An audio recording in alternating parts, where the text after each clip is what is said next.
जातीय जनगणना जो हुआ है बिहार की धरती पर, या माननीय मुख्यमंत्री नीतीश कुमार जी और माननीय उप मुख्यमंत्री आदरणीय श्री तेजस्वी प्रसाद यादव जी का ऐतिहासिक निर्णय हुआ है। कहे थे कि हर युवाओं को 15 लाख रुपया देने का काम करेंगे, 2 करोड़ नौजवानों को नौकरी देने का काम करेंगे, और इसी बिहार को माननीय नरेंद्र मोदी जी ने कहा था कि बिहार को हम विशेष राज्य का दर्जा दिलाने का काम करेंगे। देखिए, फायदा नीतीश कुमार को नहीं होगा।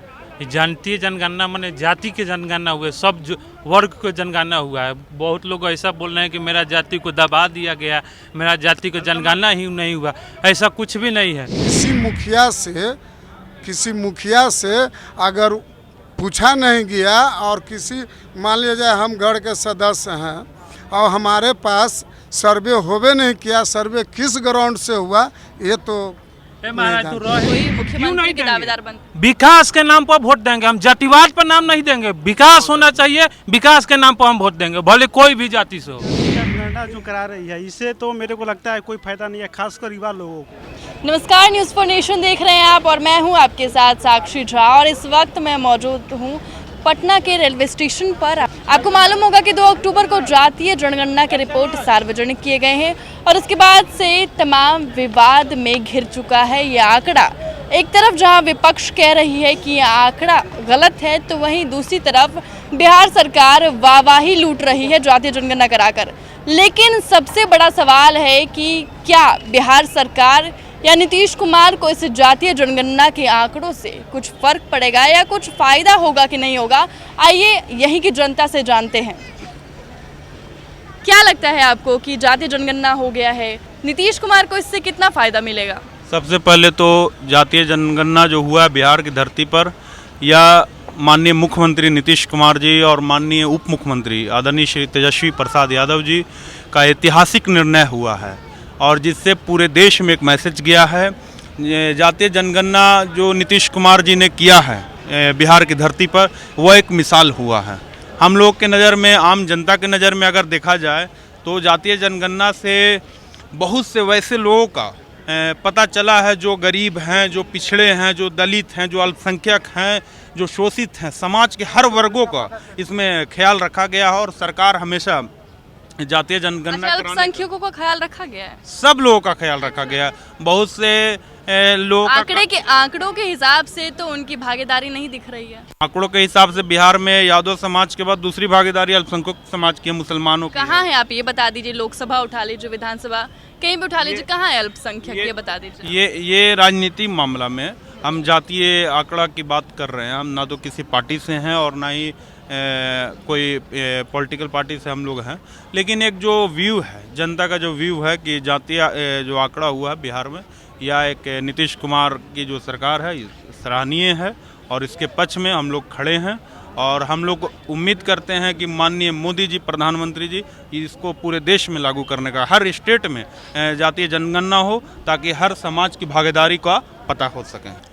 सबसे पहली बात है कि आर्थिक सर्वे का जो माननीय मुख्यमंत्री जी ने जो सर्वे कराया है, उसका हम लोग जो जहाँ तक जान रहे हैं कि इसका भी जो है रिपोर्ट आएगा ही आएगा, 100% आएगा। चूँकि बिहार की जो अभी वर्तमान सरकार है, महागठबंधन की सरकार है, युवाओं के पक्ष में, महिलाओं के पक्ष में और तमाम समुदायों के पक्ष में, तमाम लोगों के पक्ष में बेहतर काम कर रही है। और ख़ास तौर पे हम लोग युवा हैं, और हम लोगों के पक्ष में लगातार आप देख रही होंगी बिहार में बहार है, और हर तरफ नौकरियों का, हर वर्ग में, अभी टीचर से लेके आप दरोगा बहाली आने वाली है, शिक्षक बहाली हो। अभी संविदा पर 3,50,000 जो शिक्षक हैं वो अभी भी नाराज हैं, तो क्या 3,50,000 संविदा शिक्षकों को नाराज करके नीतीश कुमार जीत पाएंगे चुनाव? नहीं, ऐसा नहीं है। इस पे भी बात रखा गया है। माननीय शिक्षा मंत्री आदरणीय चंद्रशेखर जी भी, और मुख्य सचिव जो हैं बिहार सरकार के पाठक जी शिक्षा विभाग के, सब पर इस पे बातचीत चल रही है। और नीतीश सरकार गंभीरता से हर मुद्दे को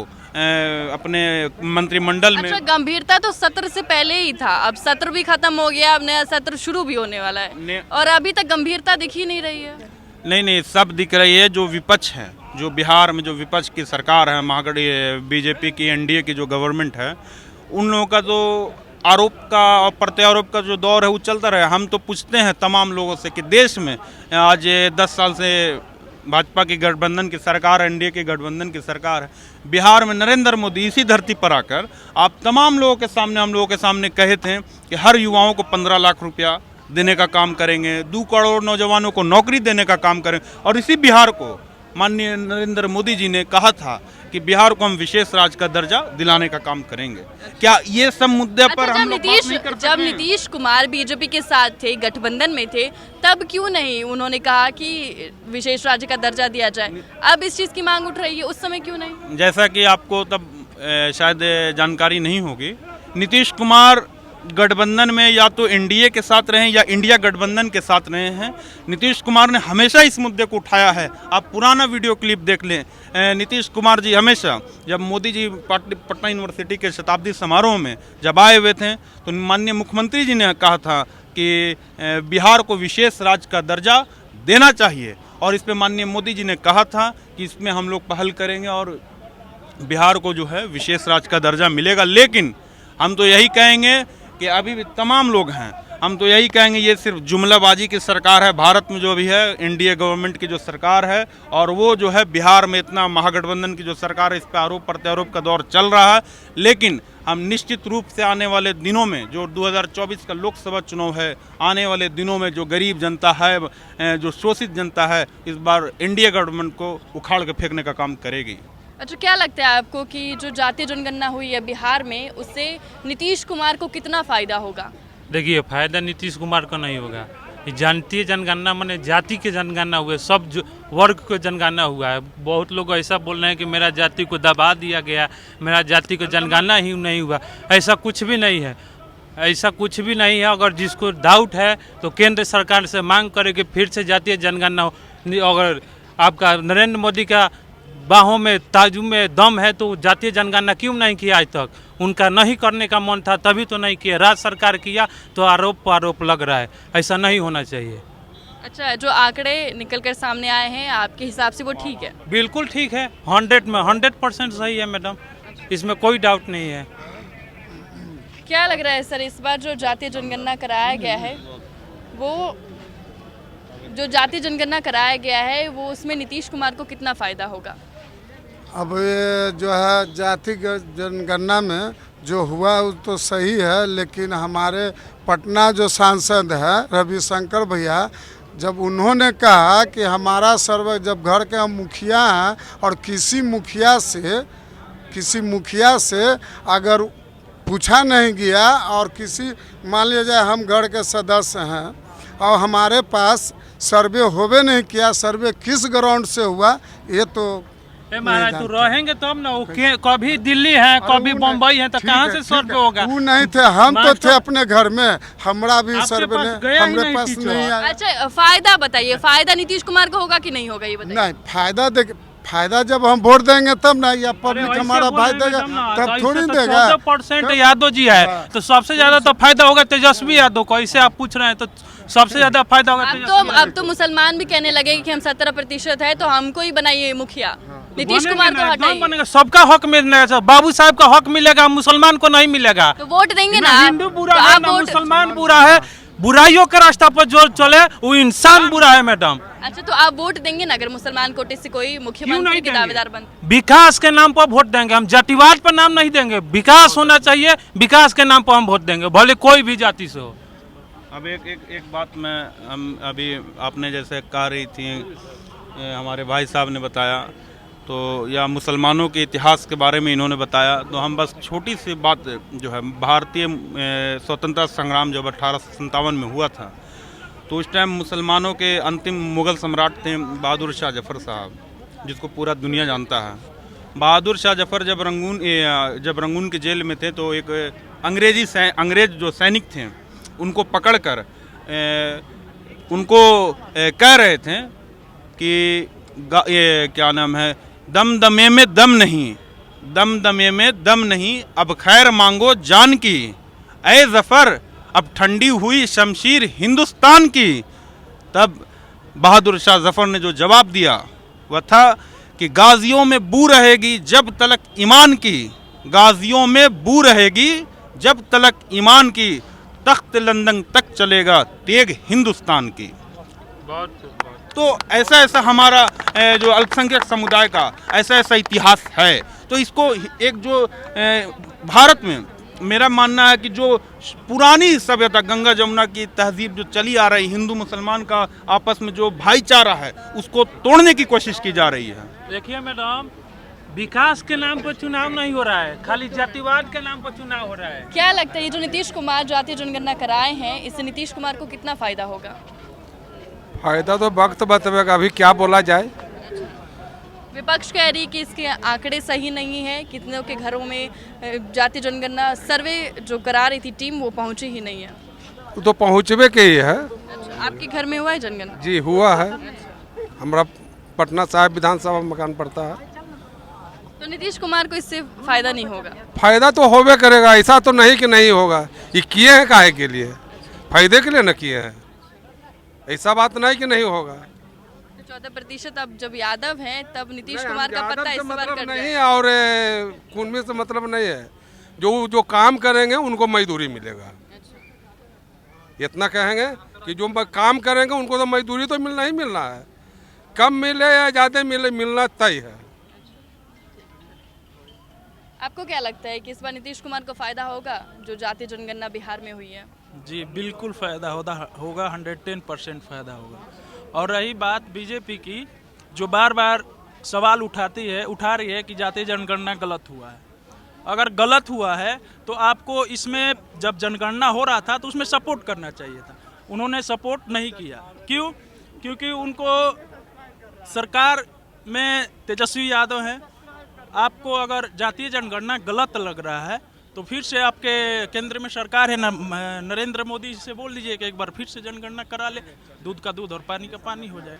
क्या लगता है आपको कि जो बिहार में जातीय जनगणना कराई गई है इससे नीतीश कुमार को कितना फायदा होगा? देखिए, जातीय जनगणना जो करा रही है इससे तो मेरे को लगता है कोई फायदा नहीं है, खासकर युवा लोगों को। बिहार का मेन मुद्दा है कि युवाओं को रोजगार। तो नीतीश कुमार को फायदा है कि नहीं, ये बताइए। बिल्कुल नहीं है, किसी भी पार्टी को नहीं है, यहाँ तक किसी भी पार्टी को नहीं है। मेन मुद्दा क्या है बिहार का? सला कोई भी चीज़ होता है, इलाज कराने के लिए बाहर जाओ, पढ़ाई करने के लिए बाहर जाओ, हर एक चीज़ के लिए बाहर जाना पड़ता है। जो सिस्टम नीतीश कुमार अपने आके इलाज कराने दिल्ली जाते हैं, वो बिहार में ही क्यों नहीं कराते हैं इलाज? बिहार में जो कॉलेज हो गया, अस्पताल हो गया, उस टाइप का वो क्यों नहीं बना रहे हैं कि ताकि कोई भी इलाज करा सके उसमें। तो ये सिस्टम बिहार में लाना बहुत ज़रूरी है। तो किसी को फायदा नहीं है बेसिकली, ना जनता को ना नीतीश मैं कुमार तो जनता से अपील करना चाहता हूँ कि आप बूथ पे जाएं और जो बूथ पे जाएं अपना, लेकिन वोट किसी को ना दें। और जो नोटा का बटन होता है उस पर आप बटन दबाएं, किसी को वोट न दें, एकदम सही। तब जाके पता चलेगा। क्या लगता है सर, नीतीश कुमार को फायदा होगा जातीय जनगणना से? हम यहाँ रहते नहीं हैं, पहली बात। कहाँ से आए आप? आते हैं कभी कभी। मैं कभी फॉरेन कभी आते हैं, लेकिन कहाँ रहते हैं बताइए? मैं फॉरेन में रहता हूँ, मर्चेंट नेवी में जॉब तो बिहारी है कि नहीं? है। तो बिहारी है तो लेकिन बिहार से इलेक्शन होगा उस समय हम रहेंगे ही नहीं। कहा कि अभी बहुत कम से कम 20 साल से मैं इलेक्शन लेकिन बिहार में आपका घर है, जातीय जनगणना हुई तो आपके घर में भी गया होगा ना ये टीम, तो फिर आपके घर में नहीं गया? हमको पता ही नहीं, कहा कि मैं घर पे भी नहीं रहता हूँ, मैं दूसरी जगह पे रहता तो हूँ। आपकी फैमिली कहाँ रहती है? बिहटा में। बिहटा में? तो बिहटा तो गई होगी ना सर्वे कराने के लिए। तो आप देख सकते हैं कि यहाँ पब्लिक ही कह रही है कि जो उनके घर पे है वो सर्वे कराने टीम नहीं पहुंची है। अभी तक तो सिर्फ विपक्षी सवाल खड़े कर रही थी, लेकिन अभी यहाँ पे कुछ पब्लिक भी है जिनका कहना है कि उनके घर पे ये जो सर्वे टीम है वो पहुंची ही नहीं। आइए आगे भी लोगों से बातचीत करेंगे और जानेंगे। आपके घर पे पहुंची है जातीय जनगणना कराने? पहुंची है। अच्छा, क्या लगता है नीतीश कुमार को फायदा है इससे? कोई फायदा नहीं जाति जनगणना से। नहीं, कोई फायदा नहीं। जात पात में आदमी को बांटने का काम चाहे नीतीश जी कर रहे हो या फिर मोदी जी कर रहे हैं। धर्म और जात से नहीं चलता है पेट चलता है रोजगार से। रोजगार रहेगा तब जात भी रहेगा, और रोजगार नहीं तो जात नहीं। आज हम पटना आए हुए हैं रोजगार के सिलसिले में, भटक रहे हैं। नीतीश जी को तो ये पता नहीं है। बिहार का लड़का जा रहा है दिल्ली, कलकत्ता, बम्बई कमाने के लिए, वहाँ का। कहाँ तक पढ़े हैं बताइए? हम तो पढ़े हुए हैं ग्रेजुएशन तक। ग्रेजुएशन किए। शादी हो गई आपकी? शादी हो गई तभी तो परेशान है। बिना नौकरी की शादी कौन कर लिया? अब क्या करें, प्राइवेट कंपनी में काम कर रहे हैं, प्राइवेट से काम करते थे और क्या करें। गरीब घराने से बिलोंग करते हैं, अगर शादी हो गया नौकरी नहीं है उससे क्या मतलब है। अच्छा, सरकार कैसे आपको नौकरी दे देगी? कोई फॉर्म फिल किए होंगे आप या कुछ ऐसी उम्मीद? सरकार निकाल कहाँ रही है वैकेंसी जो हम फॉर्म फिल करेंगे? एज खत्म हो गया, सरकार वैकेंसी दे नहीं रही है। और जब यहाँ तो एक भैया थे वो कह रहे थे कि बिहार में बाहर है, कुछ नहीं, कोई वैकेंसी बाहर नहीं है, बिहार में सिर्फ मजाक है और जनता के युवा के साथ मजाक हो रहा है, जनता की युवा के साथ मजाक हो रहा है, हम लोग के साथ मजाक हुआ, चाहे नीतीश कुमार हो या केंद्र में एनडीए की सरकार भी रही, उन लोग भी मजाक किए हम लोग के साथ। युवा नहीं सुरक्षित है, युवा अच्छा रोजगार नहीं है तो किसी भी राज्य का तरक्की नहीं हो सकता, चाहे नीतीश कुमार रहे या फिर तेजस्वी यादव रहे। क्या कह रहे हैं आप? मेरा कहना है मैडम, न्यूज़ से आगे परिचय है उसके लिए धन्यवाद, शुक्रिया।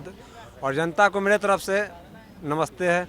हम यही कहना चाहते हैं कि आज मैं बीए पार्ट 1 करके पढ़ाई लिखाई छोड़ के इतना बेरोजगारी आ गया है, लगता है कि दम घुट गया है, लगता है कि मर जाए। बीए भी कंप्लीट नहीं किए? बीए कंप्लीट क्यों करें मैडम? यहाँ तो खाने के लिए तो अन्न नहीं है, पीने के लिए तो पानी नहीं दे रहा है यहाँ तो आदमी। सरकार तो इतना लूट रहा है, इतना चूस रहा है कि मत कहिए। नीतीश कुमार नीचे गिरा, शुरू वाला काम बहुत अच्छा किया है, अब इतना बिहार को नीचे गिरा दिया है कि पूरा नहीं कह सकता।